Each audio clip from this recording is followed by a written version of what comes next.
Today we will discuss in the D block element the two important properties. One is the magnetic property and second is the formation of colored ions. So how and when the element or the compound or the ions of the D block elements show the magnetic behavior and they form the different colors and factors on which the magnetic and the coloring property of the D block elements depends. We'll discuss in this lecture. First is the magnetic properties. We know that there are two types of magnet, paramagnetic substance and the diamagnetic substance. So most of the D block elements or most of the transition elements and their compounds show the paramagnetism. If we see in the series, paramagnetism first increases in any transition element series and then decreases. Okay? The maximum paramagnetism we obtained where in the middle of the series. The paramagnetism of a substance is described in the Bohr magneton is represented by Bm. तो magnetic properties अभी हमने कहा कि we know that there are two types of magnetic properties one is called paramagnetism second one is called diamagnetism if the substance is partially attracted by the magnetic field is called paramagnetic substance if the substance is partially repelled by the magnetic field is called diamagnetic substance ठीक है we need that and why the substance is paramagnetic in nature due to presence of unpaired electron in atom ion or molecule तो must condition is कि the atom molecule or the ion have unpaired electrons for the paramagnetism. Clear. अब अगर हम बात करें तो क्या करें, पैरामैग्नेटिज्म की प्रॉपर्टी क्या है कि depending on number of unpaired electron. तो in case of transition metal we know that कि large number of unpaired electron present in n-1 d orbitals. Therefore the most of the transition elements are paramagnetic. ठीक है. अब magnetic मोमेंट कितना होगा किसी भी एटम में, आयंस में और मॉलिक्यूल्स में, we can easily calculate with the help of formula mu is equal to under root N into N plus two. ठीक है. तो इसको हम, ये है स्पिन ओनली मैग्नेटिक मोमेंटम. ठीक है. Is depending on the unpaired electron. What is N? Where is N is the number of unpaired electrons and mu is the magnetic moment in units of Bohr magneton. Clear. अब किसी का मैग्नेटिक मोमेंट कितना होगा, तो if you want to calculate you can easily justify your answer. Suppose कि some compound is given to you, suppose is given is Sc3 plus, तो which ion is given Sc3 plus and पूछा जा रहा है कि it is magnetic और non magnetic. You have to identify. How can we identify कि this substance is magnetic or non-magnetic? To calculate simply the number of unpaired electron. You simply calculate. क्या calculate करेंगे आप? Simply calculate number of unpaired electron.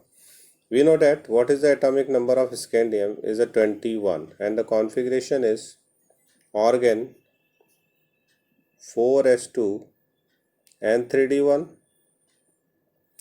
So in the scandium 3 positive, the configuration become equal to the organ.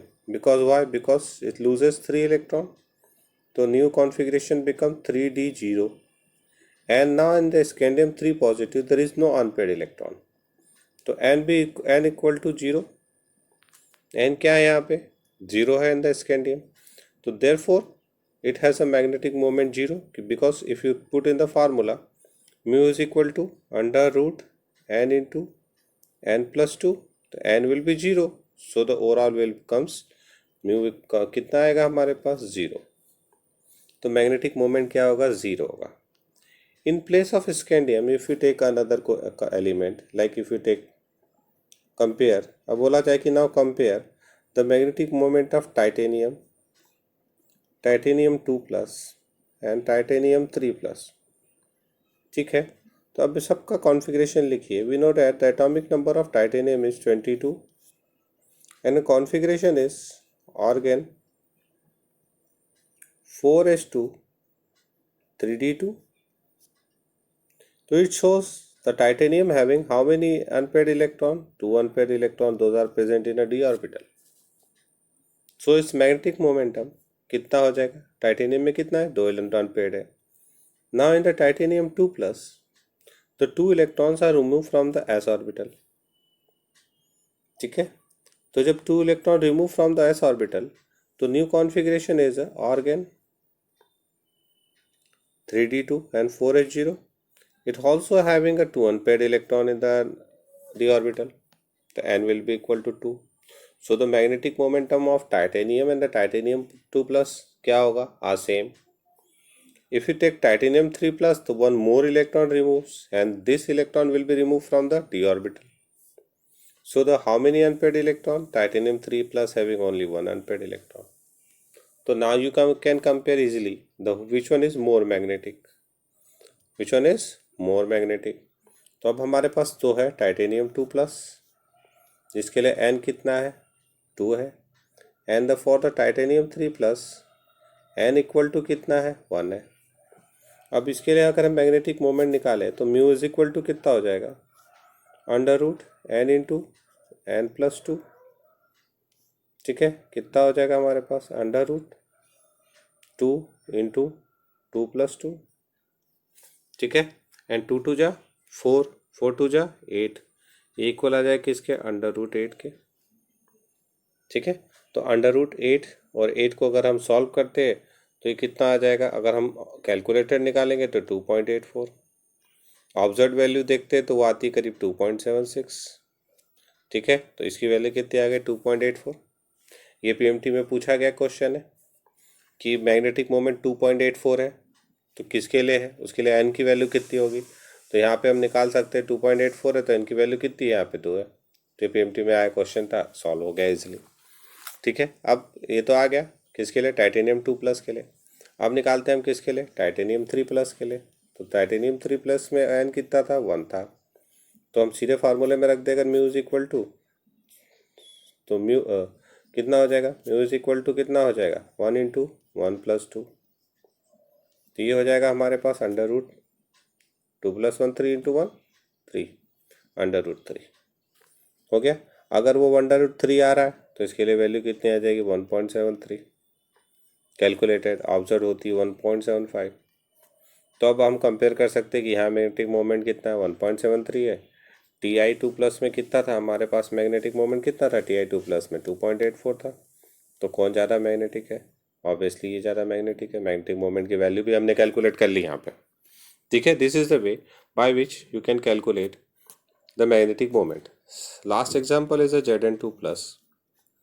Atomic number कितना होता है? 30. और यहाँ पे configuration, क्योंकि अगर इसका कॉन्फ़िगरेशन तो हमको पता है कितना होता है? 4s2 आउटर मोस्ट शेल का लिख रहा हूँ 3d10. तो 2 प्लस 2 इलेक्ट्रॉन कहाँ से जाएंगे? s ऑर्बिटल से. तो new configuration 3d10, no unpaired electron, magnetic moment क्या होगा? 0.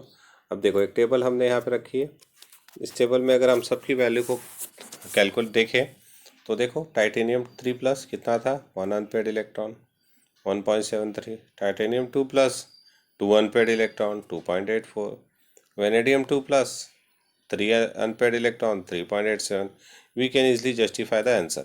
So only write down the configuration, calculate number of unpaired electron, calculate magnetic moment. You can easily justify कि this is a paramagnetic or the diamagnetic or which element is more magnetic, which is less magnetic. आगे बात समझ में?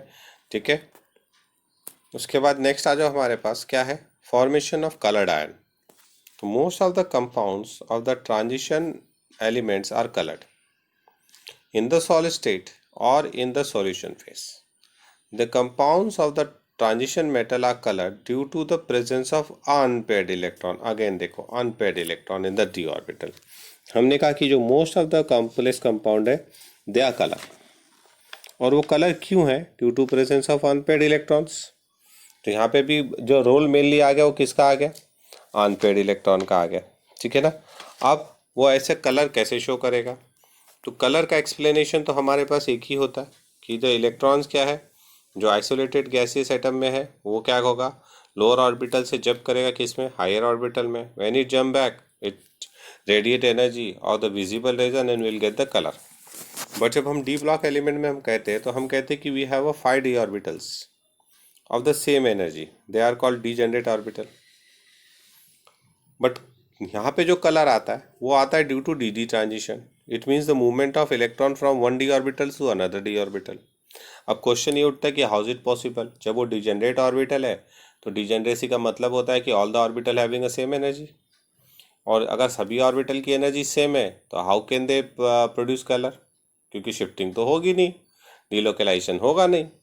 तो वहाँ पे ये होता है कि जो अब देखो, under the influence of combining anion electron rich molecule, the 5d orbital is split into two groups of the different energies T2g and EG. किस में टूट जा रहे हैं वो, T2g में and EG में टूट जा रहे हैं. The differences between two energy level depends upon the nature of the combining ion. ठीक है. And generally this difference correspond the energy of visible region. तो कहते हैं कि जो डी ऑर्बिटल है under the influence of attacking reagent और the compound जिससे वो कंपाउंड बना रहा है D block elements, transition element, उसके कारण डी ऑर्बिटल्स क्या होते हैं, टू पार्ट्स में स्प्लिट कर जाते हैं. This is the crystal field theory जिसको हम पूरा डिस्कस करते हैं कहाँ पे, इन कोऑर्डिनेशन कंपाउंड्स. देखो यहाँ पे स्प्लिटिंग कैसे होती है, जो हमने ये हमारे पास सिंपल सा है. हम दो तरीके के कंपाउंड अपने सिलेबस में पढ़ते हैं, ऑक्टाहेड्रल एंड टेट्राहेड्रल फील्ड. ठीक है. तो कलर क्यों है, due to the presence of क्या है, इनकम्प्लीटली डी सब शेल जो अनपेयर्ड इलेक्ट्रॉन है. और जो लिगेंड्स है जिनको एनायन से लिगेंड्स कहते हैं, जो डोनर एटम है, कॉम्प्लेक्स कंपाउंड जब में एक डोनर एटम होता है जो पेयर ऑफ इलेक्ट्रॉन दे रहा है, they are called ligands. When their ligands approaches the transition metal ion, तो d ऑर्बिटल क्या हो गया, 2 लेवल में बढ़ गया. और 2 लेवल में बढ़ा तो वी नो डैट कि जो 3 ऑर्बिटल्स है, 3 डी ऑर्बिटल है, उनमें लोब्स जो होती है lying in between the axis, they are called D X Y, D Y Z, D Z X. And in the 2 orbitals like D X square, Y square and Z square, the lobes lying along the axis. तो वो जो 2 orbital और 3 orbital है उनमें separation होता है, they get split. तो ये जो 3 ऑर्बिटल्स है दे आर कॉल्ड T2g. ये क्या कहलाते, they are called T2g and this are called EG. ठीक है. अब वो कह रहे हैं कि 2 अलग अलग सेपरेशन हो गया, 2 अलग एनर्जी लेवल फॉर्म हो गया. Now the electron can jump from the lower energy orbital to higher energy orbital by taking the required amount of energy. ठीक है. And after some time when it jump back, ठीक है, तो जब वो promote हुआ lower to higher and then वो higher से वापस कहाँ आ रहा है, लोअर में, तो they radiate energy in the form of, they radiate some energy, और वो भी विजिबल रीजन की एनर्जी को क्या कर रहा है, वो रेडिएट कर रहा है. ठीक है. तो यहाँ पे जो हो रहा है रेडिएशन का क्या हो रहा है, एब्जॉर्प्शन हो रहा है एंड देन एमिशन हो रहा है. तो उस एमिशन के केस में हमें वहाँ पे क्या करते हैं, कलर नज़र आते हैं. तो यहाँ पे आप समझ लो कि दोनों स्प्लिटिंग हमने साथ साथ दिखाई है, ये अलग है और ये दोनों अलग है. ये यहाँ पे ये जो है डी ऑर्बिटल है, ये स्प्लिट कर गया दोनों में, किसमें, D X Y, D Y Z, D Z X, जिसको हम T2g कह रहे हैं, नी जी. सपोज यहाँ पे एक अनपेयर्ड इलेक्ट्रॉन है, तो this unpaired electron can jump in any one of the orbital and when he jump back तो इट लूजेस एनर्जी, और इसके कारण हमको यहाँ पे कलर निकलता है. लेकिन अब एक और क्वेश्चन उठता है कि कौन सा कलर निकलेगा. तो जो ऑब्जर्व कलर होता है, यानी जो हमें कलर दिखाई देता है, एंड जो कलर एब्जॉर्ब होता है by the substance are called complementary colour. जो ऑब्जर्व कलर है वो क्या कहलाता है, कॉम्प्लीमेंट्री कलर. ठीक है. तो एक कलर व्हील है, उससे हम उसको आइडेंटिफाई कर सकते हैं, जिसको हमने कोऑर्डिनेट कंपाउंड में हमेशा डिस्कस करते हैं बहुत अच्छे तरीके से. कॉम्प्लीमेंट्री कलर मैं यहाँ भी आपको बता दूंगा. तो अब हमारा सबसे बड़ा केस है कि अगर सब्सटेंस के पास अनपेयर्ड इलेक्ट्रॉन है तो इट विल बी कलर. अब अगर हम 12th में चले या PMT के पेपर्स में चले तो हमें सिंपली पूछा जाता है आयन देखे या कंपाउंड देखे कि this compound of the D block is a coloured और नॉट. तब आप कुछ नहीं करते, simply find out the unpaired electron. If the element और द आयंस और the molecule having unpaired electrons they will show the colour. और अगर उसके पास अनपेयर्ड इलेक्ट्रॉन नहीं है तो वो कलर नहीं देगा. आगे बात समझ में. अब देखो, जैसे कि हम यहाँ पे ले रहे, ये देखो एक एग्जांपल हमने कुछ यहाँ पे लिए. यहाँ पे देखो स्कैंडियम के टाइटेनियम 4, अब इसको मैं एक दो को लिख के दिखाता हूँ आपको। जैसे हमने यहाँ सपोज करो कि क्या ले लिया, ZnCl2 लिया और पूछा जा रहा है इट इज़ वाइट और coloured, simply write down in ionic form. तो इसको आयनिक फॉर्म में जब हम लिखेंगे तो it will be the Zn2+। Zn2+ का कॉन्फ़िगरेशन हमको पता है कि क्या हो जाएगा, NH0 3d10 या 4H0 3d10। इट मीन्स यहाँ पे N क्या होगा, 0 होगा, यानी no unpaired electron, therefore it is white. कैसा हो जाएगा, ये वाइट हो जाएगा, या जिसको हम कह सकते हैं कि कलरलेस हो जाएगा। ठीक है, क्या होगा, कलरलेस होगा। क्लियर है। इसके प्लेस पे अगर हम कुछ और देखें, जैसे आयरन है हमारे पास, आयरन अगर हमारे को पास किस फॉर्म में मिल रहा है, Fe3+ के फॉर्म में मिल रहा है। तो अब देखो Fe3+ है हमारे पास, FeCl3 है, सबने देखा FeCl3 किस कलर का होता है। अगर हम Fe3+ को उठा के लिख रहे हैं तो Fe3+ को अगर हम देखते तो Fe3+ के अंदर के केस क्या होगा, यहाँ पे क्या होगा, कॉन्फ़िगरेशन कितना हो जाएगा। तो Fe का कितना होता है, Fe का होता है ऑर्गेन 4s2 और 3d6। ठीक है, क्या होता है, 4s2 3d6 होता है।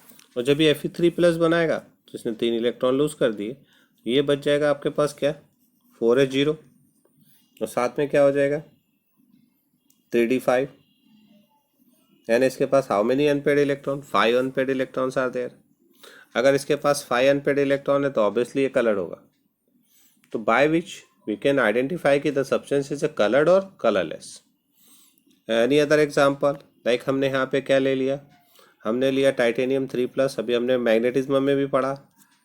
फिर हमने ले लिया टाइटेनियम 4+। अब आपसे पूछा जा रहा है कि which one is a coloured और which one is a colourless.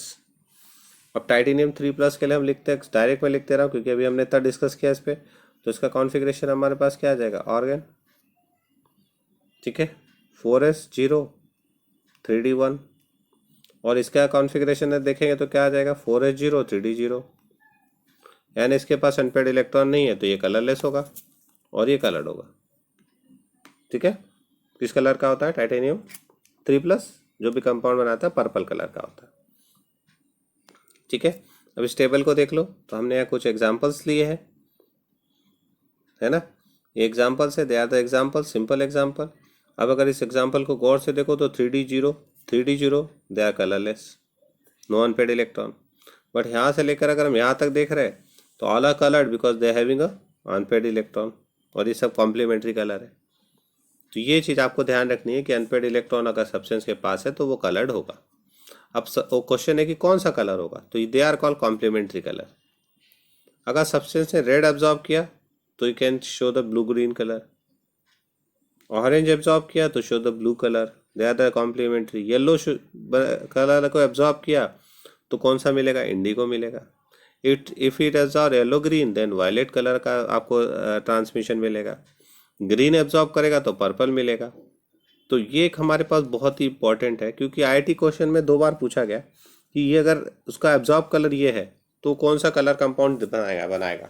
तो अगर आपको कॉम्प्लीमेंट्री कलर याद है तो आप आसानी से उसको जस्टिफाई कर सकते हैं।